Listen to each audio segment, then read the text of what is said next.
Hi guys, gagawa tayo ng Brioche burger bun. Brioche.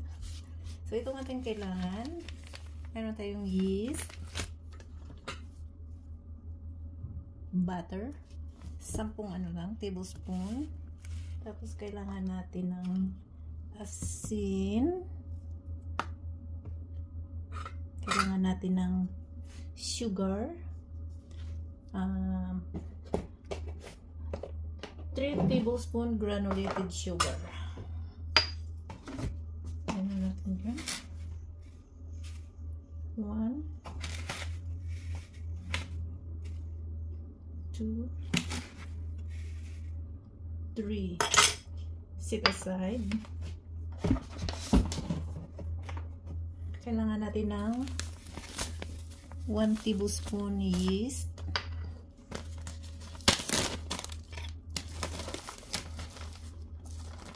Measure na natin lahat ang ating mga ingredients. Ayan. At saka, this is 8, 9, 10. Okay. 1, 2, 10 tablespoon. Hiwain natin.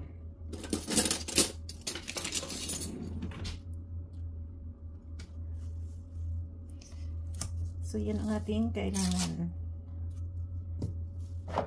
10 tablespoon.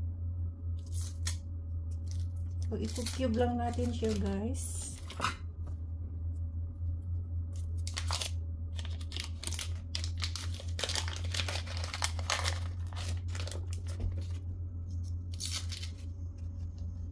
Hindi kailangan i-melt. Okay na siya ganyan. Cube lang natin. Ganyan.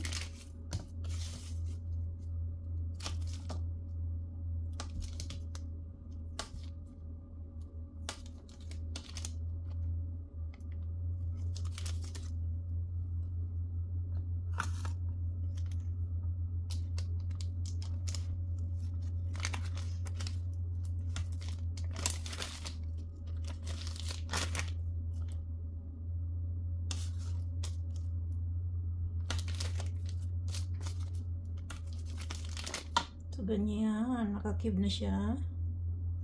Tabi lang natin dyan. Kailangan din natin ng 3 itlog. 1, 2, 3. So, yan. First time kong gawin siya. Sana ma-perfect. So, yan lang natin dyan lahat.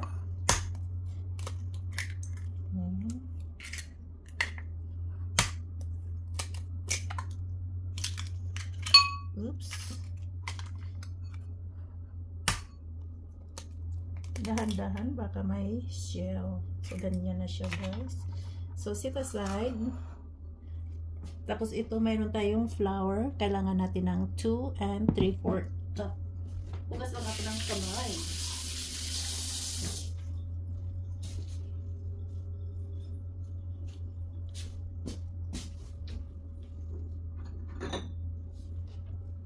Kailangan din natin ng 1/4 cup. Ang gamitin kong gatas ay regular milk. Yeah. Kung wala kayong regular milk, preferable is yung powder. Ayoko ng powder, guys, kasi may amoy. So, 1/2 cup niyan.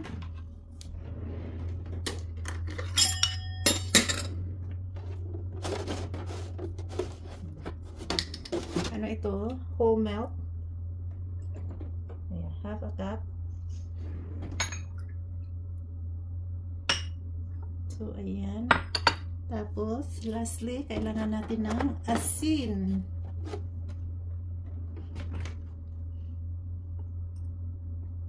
One and 1/4 teaspoon salt.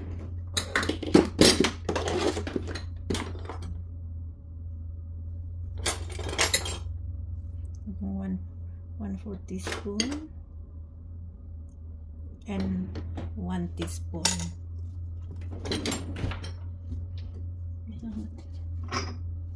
measure everything.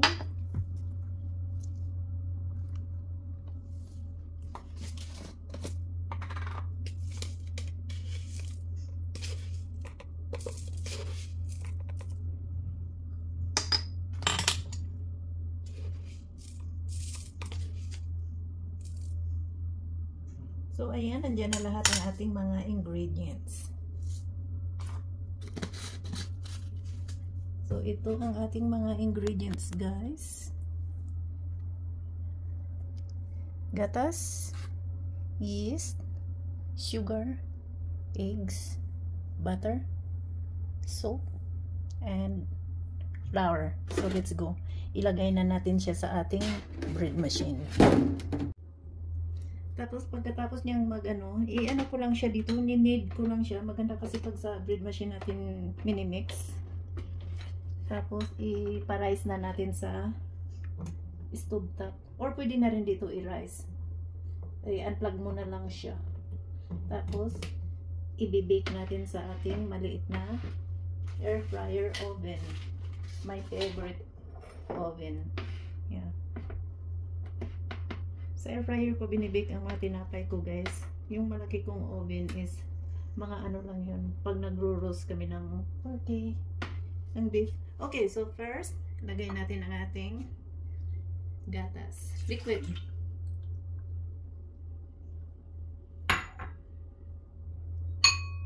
Lagay na natin ito. Yeast. Sugar. Pinakahuli ang asin, guys, kasi ang yeast at saka ang asin hindi sila magkasundo. Mayroon silang pinagdaanan. Tapos iwanan muna natin siya ng mga 10 minutes. Takpan lang natin para mag-rise ang ating yeast. Hindi kasi instant ang binili ni Bossing. So ayun, naka-rise na ang ating yeast. Tuloy-tuloy na ang ating pag-bake. Itlog. Ating butter,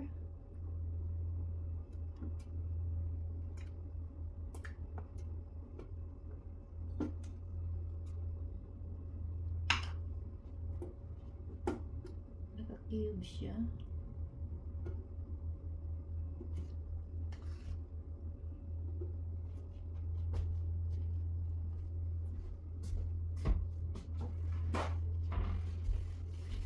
Tapos 2 1/4 cup flour.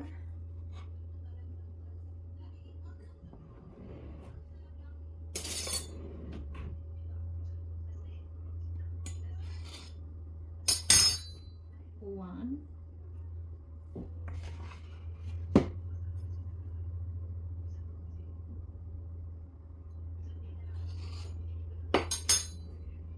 Two.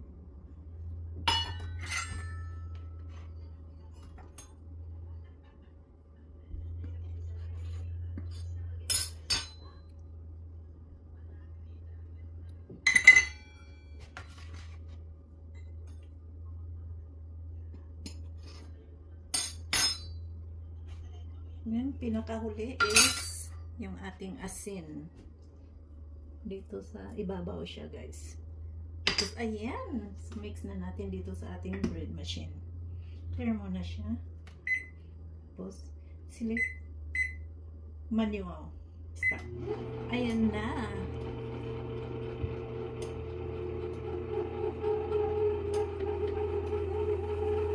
So, pabayaan lang natin siya dyan sa machine hanggang sa maano na siya. Tapos, dyan na rin natin ipaparice, guys. Ayan na siya.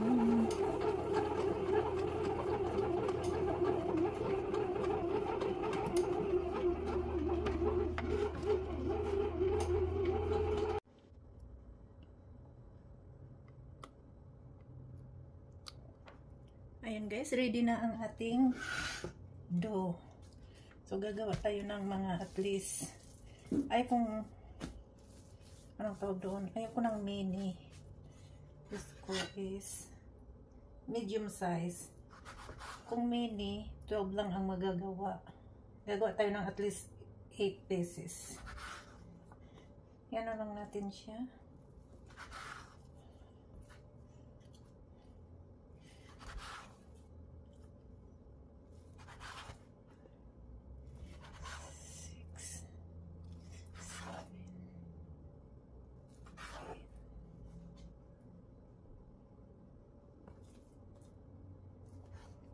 hindi pare-pareho ang size. Okay lang.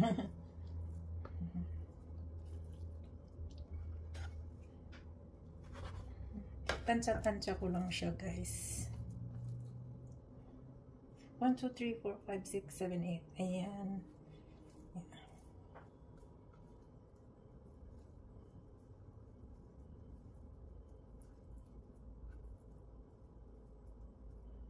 Bun ang ating gawin. Pwede mo rin siyang gawin ng ano, ng yung slice. Ganyan siya.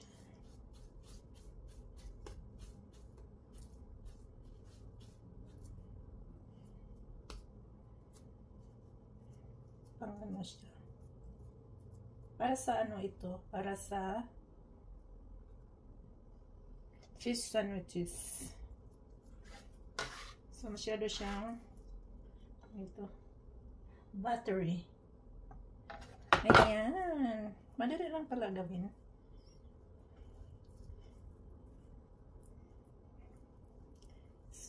Tingnan natin kung ano ang resulta niya sa pag na-bake na. Excited ako. First time ko siyang gawin kasi.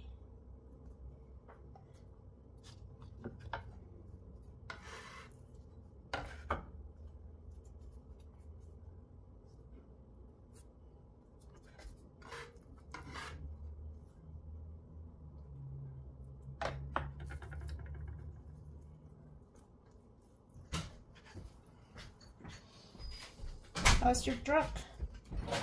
Nice and clean? Disaster? Yeah.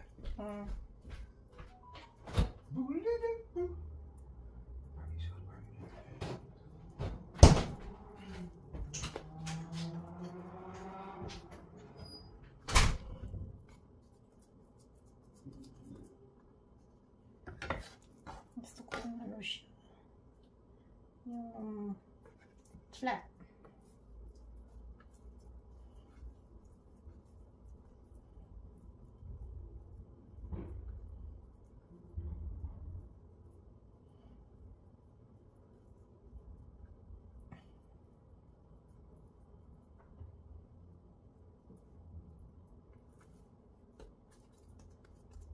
So, yan, ganyan lang yan hanggang sa matap.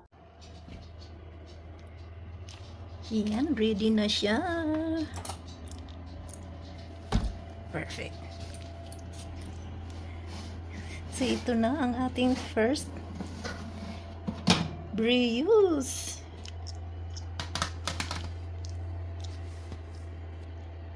So, ayan na ang ating brioche bread. Tapos na.